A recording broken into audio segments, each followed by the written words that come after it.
بسم اللہ الرحمن الرحیم. میرے لیے بہت فخر اور اعزاز کی بات ہے کہ آج میں جس شخصیت کو دعوت خطاب کے لیے بلا رہی ہوں وہ ایک سلجھی، شائستہ اور تعلیم یافتہ خاتون سیاستدان ہے.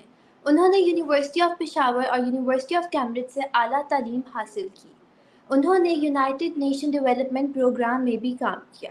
ان کا تعلق صرف یہاں پر ختم نہیں ہوتا، وہ تحریک انصاف کی 2018 سے 2022 تک پارلیمنٹ کی ممبر رہی. حقیقی آزادی کی اس تحریک میں جن لوگوں کا نام لکھا جائے گا ان میں ان کا نام سر فہرست ہوگا.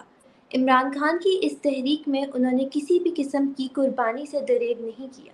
آئیے ان کا بھرپور استقبال کرتے ہیں بہت ہی دلیر اور بہادر خاتون محترمہ شاندانہ گلزار صاحبہ. آلرائٹ، دیکھیے شروع کرتی ہوں اللہ کے پاک نام سے جس نے آج ہمیں اس موقع پہ بات کرنے کی توفیق دی ہے.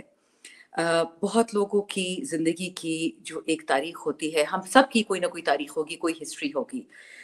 میں اکثر لوگوں سے کہتی ہوں کہ میں نے اگر اللہ کو پہچانا تو اپنے والد کی وفات کے بعد اللہ ان کو بخشے. لیکن پچھلے 2 سال سے جو پاکستان میں ہو رہا ہے، میں نے شاید پہلی دفعہ اپنی قوم کو پہچانا.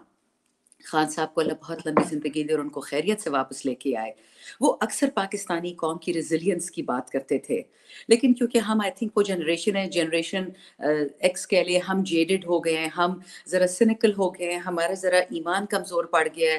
ہماری جو مطلب اتنا دنیا میں کچھ دیکھ لیتے ہیں کہ ہمیں لگتا نہیں ہے کہ نعوذ باللہ جو ہم نے باتیں سنی ہیں بڑوں سے وہ شاید ایمان کی باتیں، جہاد کی باتیں، مکمل ایک صنف کی بات، ایک سوچ کی بات کہ جی ہم بھی کوئی چیز ہے، ہمیں اللہ نے اشرف المخلوقات بنائے. یہ ساری باتیں مجھے بھول گئی تھی، میں سچ بتا رہی ہوں. اسمبلی میں بھی 3.5-4 سال گزارے، بہت کچھ دیکھا جو اچھا نہیں تھا. کچھ لوگ تو ایسے بھی دیکھے obviously جو دوسرے لوگ ہیں، ہمارے لوگ نہیں، کہ وہ لوگ اللہ کی کتاب پہ بھی ہاتھ رکھے جھوٹی بات کہتے تھے. تو انسان کا دنیا سے اور زندگی سے دل اٹھ گیا. اور یہ عمران خان ہمیں بار بار کہتا تھا کہ نہیں، آپ نے دلاسا، آپ نے دل، آپ نے ہمت نہیں ہارنی. میرے پاکستانی، ہمیشہ کہتے تھے میرے پاکستانیوں، کہتا ہے ان میں جو ریزیلینس ہے وہ آپ لوگوں نے نہیں دیکھی. اور نیچرلی انسان سوچتا تھا کہ پتہ نہیں خان صاحب کن پاکستانیوں کی بات کریں، ہمیں تو کوئی نہیں نظر آتا. بٹ آئی سویئر آن دا ہولی قرآن کہ پچھلے 2 سال سے، اب اپریل میں 2 سال پورے ہو جائیں گے ووٹ آف نو کانفیڈنس کے، جس رات سے 2 کروڑ سے زائد پاکستانی نکلے سڑکوں پہ، وہ پاکستانی ایسے ایسے علاقوں میں نکلے جہاں پہ ہماری کوئی تنظیم ہی نہیں ہے. لاڑکانہ اور سکھر میں کون نکلتا پی ٹی آئی کے لیے؟ بٹ وہ پی ٹی آئی کے لیے نہیں، وہ پاکستان خان کے لیے نکلے تھے. جس طرح علی نے بولا، وہ عمران خان کے لیے نکلے تھے، وہ پاکستان کے سچے بیٹے کے لیے نکلے تھے. وہ اپنا پروٹیسٹ رجسٹر کر رہے تھے کہ آپ نے کیا کیا. راتوں رات ایک ایماندار آدمی کو ہٹا دیا جس نے آپ کو کووڈ میں روٹی پہنچائی، جس نے کرونا میں آپ کو کھانا پہنچایا، آپ کو دوائیاں پہنچائی، ہسپتال بند نہیں ہوئے، اسکول چلتے رہے، امتحان ہوتے رہے، یونیورسٹیاں چلتی رہیں. اس آدمی کو آپ نے ہٹا دیا جس کو نیوز ویک اور فائنینشل ٹائمز اور نیو یارک ٹائمز کہتا ہے کہ دنیا کے ٹاپ 3 ممالک تھے جہاں پہ آپ کی شرح اموات سب سے کم تھی کرونا میں، ان میں پاکستان تھا. اور آپ نے اس آدمی کو ہٹا دیا. جس نے آپ کو لنگر خانے دیے، آپ نے اس آدمی کو ہٹا دیا. جس نے آپ کو پناہ گاہیں دی، آپ نے اس آدمی کو ہٹا دیا. جس نے آپ کو کرونا جیسی مضر بیماری سے وہ ویکسین لا کی تھی کہ جس سے ہم زندہ رہے، صحت مند رہے. برازیل میں دیکھے، امریکہ میں دیکھ لے، جرمنی میں دیکھ لے، یوکے میں دیکھ لے. تو جب آپ نے اس رات کو ان لوگوں نے اس آدمی کو ہٹایا جو پاکستان کا سچا بیٹا ہے.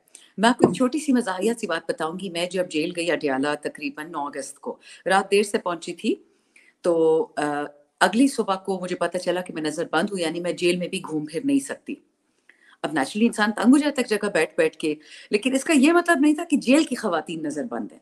تو پنجاب کی جو خواتین تھیں وہ ذرا پولائٹ تھی، تمیزدار تھی، میرے پاس آتی تھی، مجھے کہتی تھیں کہ میڈم آپ کیوں آئی ہیں، کیسے آئی ہیں. میں کہا جی اس طرح پی ٹی آئی کے چکر میں اور خان صاحب کے ساتھ کھڑے ہیں اور ملک کے ساتھ کھڑے ہیں. تو وہ مجھے بہت پولائٹلی کہتی تھی، کہتی میڈم ہم ایک ایسے کلاس سسٹم کا حصہ ہیں کہ جب ہم اچھے ہسپتالوں میں جاتے ہیں تو لوگ اپنی ناک پہ کپڑا رکھ لیتے کہ ہم سے بو نہ آئے ان کو. اور کہتے اس عمران خان نے 2.5 سال ہمیں پنجاب کے وہ ہسپتال دکھائے کہ ہم سوچ بھی نہیں سکتے تھے جہاں پہ ہم نے علاج اپنا کروایا. اسی طرح یہ چلی جاتی تھی اور میرا دل اچھا ہو جاتا تھا کہ شکر ہے خان صاحب کا نام لینے والے ہر جگہ بیٹھے ہوئے ہیں، گنہگار ہیں یا نیک ہیں، لیکن وہ یہ مانتے اور یہ یاد رکھیں اچھا اور زبردست لیڈر وہ ہوتا ہے کہ دشمن بھی اور غلط انسان بھی اور گنہگار بھی اس کی تعریف کرے کہ ہاں یہ ٹھیک بندہ ہے، یہ سچا بندہ ہے، یہ ملک کا بیٹا ہے.